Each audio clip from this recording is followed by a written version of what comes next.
L'allumage qui a été retardé dans le ciel. Bonjour les enfants. Aujourd'hui, nous allons raconter une belle histoire en l'honneur de Hanouka. Le soleil se couchait doucement. Le ciel était peint de couleurs sombres. La lumière des jours saints de Hanouka déployait ses ailes sur la ville de Mézérich.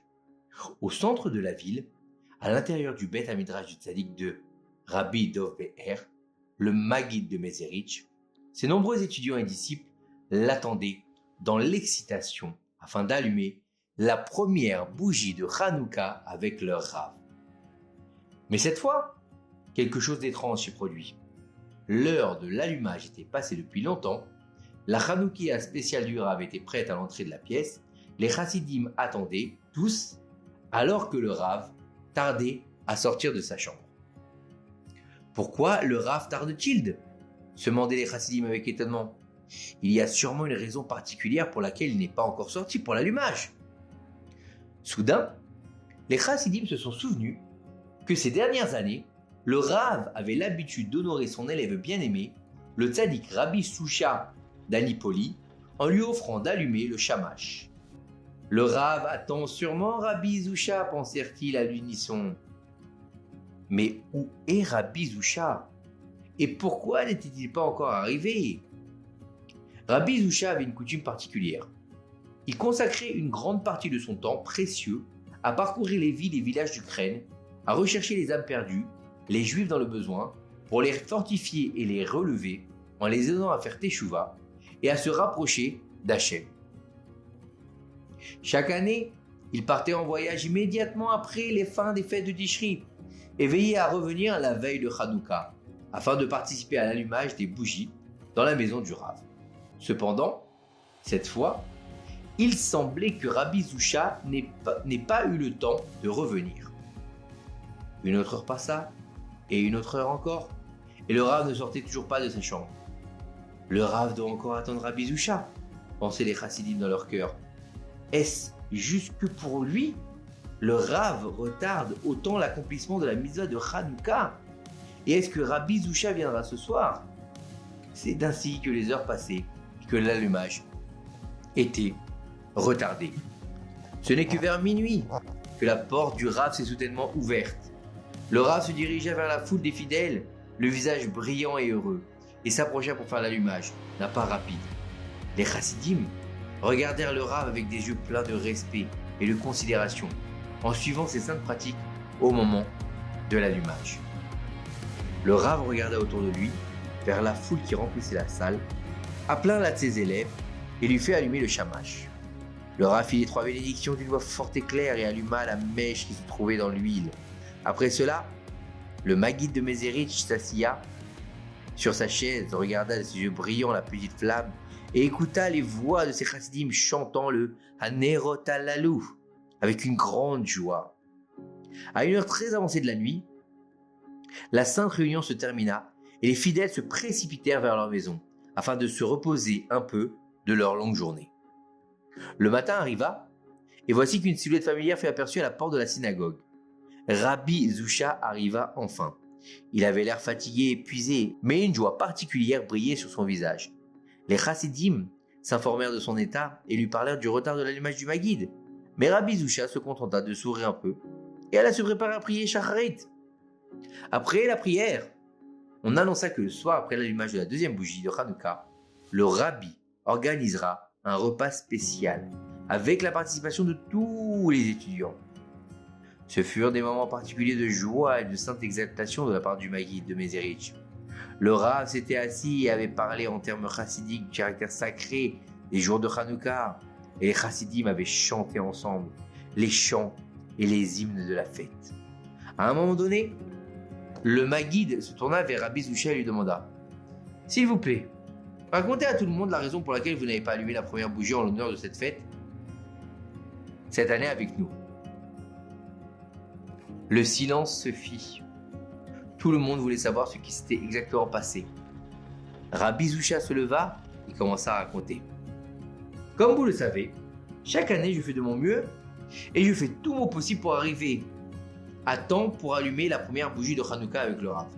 Cette fois aussi, j'étais sur le chemin du retour vers Mézérich et j'avais prévu d'arriver à l'heure. Cependant, de manière inattendue, une tempête de neige a soudain éclaté. Parcourir le chemin était très dangereux, mais le désir d'être avec notre Rav à l'allumage des bougies m'a encouragé à continuer à tout prix. Mes pieds étaient enfoncés dans la neige abondante, mais j'ai continué à marcher et à avancer avec beaucoup d'efforts. Hier, alors que je n'étais plus loin de la ville de Mézérich, les vents violents se sont intensifiés et tout mon corps a tremblé de froid. Je sentais que mes dernières forces s'épuisaient. Je savais que si je tombais, personne ne viendrait m'aider. Mais je sentais que je n'étais pas en mesure de continuer. Alors je me suis souvenu que dans le village voisin vivait Yaakov, un de mes vieux amis. J'entrerai dans le village, je m'arrêterai pour me reposer et me réchauffer un peu chez mon ami, me suis-je dit. Avec une force renouvelée, j'ai marché entre les sentiers enneigés du village, jusqu'à se trouver devant la porte de la maison de Yaakov. À ma grande surprise, la femme de Yaakov à la porte, les yeux rouges d'avoir pleuré. Dans un coin de la pièce étaient assis les petits-enfants, les yeux surpris et effrayés. « Que s'est-il passé ici ?» ai-je demandé. « Où est Yaakov ?» ?»« Yaakov n'est pas à la maison, » dit tristement sa femme. « Il est sorti le matin pour son travail dans la forêt et prévoyait de revenir tôt pour allumer les bougies de Hanouka à la maison. Pendant la journée, cette violente tempête a commencé et Yaakov se retrouvait coincé alors qu'il traversait la forêt. Pour arriver, l'obscurité est tombée et j'ai vraiment peur pour sa vie. Qui sait s'il sera capable de rester en vie dans un tel froid ?» termina la femme en éclatant en sanglots. Mon cœur s'est rempli de pitié pour la femme et les pauvres enfants qui attendaient avec inquiétude et anxiété le retour de leur père à la maison. J'ai compris que du ciel on m'avait envoyé une mitzvah spéciale et que je devais l'exécuter immédiatement, sans aucun calcul. J'ai encouragé la femme et les enfants avec des paroles de réconfort pour qu'ils croient en Hachem. J'ai serré le manteau d'hiver sur mon corps et je suis retourné dans la neige et le gel, avec devant mes yeux une sainte mission. Rechercher Yaakov et le ramener sain et sauf à la maison. Je savais que sur le chemin de la nature, les chances n'étaient pas grandes, mais j'ai mis ma confiance en Hachem Ilbarach et j'ai prié pour pouvoir retrouver Yaakov rapidement. J'ai commencé à avancer à travers la forêt. J'ai marché dans la neige épaisse qui montait déjà jusqu'à la hauteur de mes genoux. C'est alors que mes pieds ont heurté quelque chose de lourd qui m'a presque fait tomber. Aïe! J'ai pensé que c'était peut-être une bûche tombée dans les arbres. J'ai baissé les yeux et un cri de panique est sorti de ma bouche. Ah! Le corps d'un homme était là, gisant dans les profondeurs de la couche de neige, et tout était gelé à cause du froid extrême. Je me suis dépêché de ramasser et enlever la neige qui recouvrait son visage, et en effet, j'ai immédiatement reconnu Yaakov, mon cher ami. Il avait l'air presque mourant, mais grâce à Dieu, il vivait encore. Il respirait. Je me suis empressé de le frotter, de le réchauffer un peu, son visage et son corps avec ma main. Et j'ai commencé à le traîner de toutes mes forces jusqu'au village. La femme et les enfants sont venus vers lui avec des cris de joie et d'excitation, accompagnés de panique et d'inquiétude quant à son état. Cependant, après s'être un peu réchauffé à la maison, il a réussi à récupérer et son esprit lui est revenu. Il était déjà tard, presque minuit. Je suis donc resté repasser la nuit dans la maison de Yaakov et ensemble nous avons allumé la première bougie de Hanouka dans la joie et le remerciement pour le miracle de cette époque et ce passé. À l'aube, lorsque l'orage s'est calmé, je me suis mis en route pour continuer ma route et j'ai finalement atteint Mézérich. C'est la fin de l'histoire, conclut Rabbi Zusha. Et c'est la raison pour laquelle je n'ai pas été heureux à participer hier à l'allumage avec notre Rav. Les adeptes du Rav ont écouté en silence avec enthousiasme cette histoire effrayante. Ils sont tournés vers le Maguide pour voir comment il réagirait, ce qu'il dirait. Le Rav était assis en bout de table, perdu dans ses pensées, les yeux fermés et le visage brillant comme une flamme de feu. Après quelques instants de silence, il ouvrit les yeux, regarda Rabbi Zusha avec un regard affectueux et lui dit « Tu sais, chaque année au moment où le peuple d'Israël allume les lumières de Hanouka, chacun chez soi, dans le ciel aussi des lumières sont allumées. Mais hier, premier soir de Hanouka, nous avons attendu que tous les séraphins et tous les anges du service allument les lumières, mais tout a pris du retard. Dans le ciel, ils ont attendu et se sont attardés jusqu'à ce que vous allumiez les lumières de Hanouka avec Yaakov, dont vous avez sauvé la vie.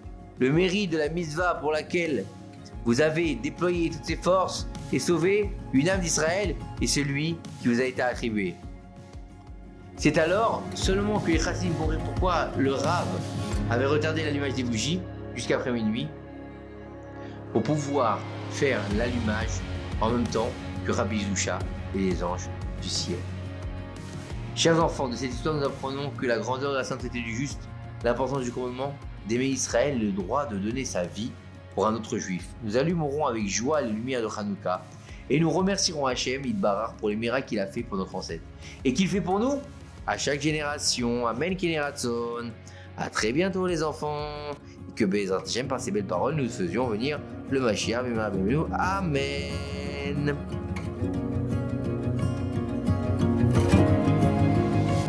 Maintenant, chers enfants, il est temps de faire Shema Israël.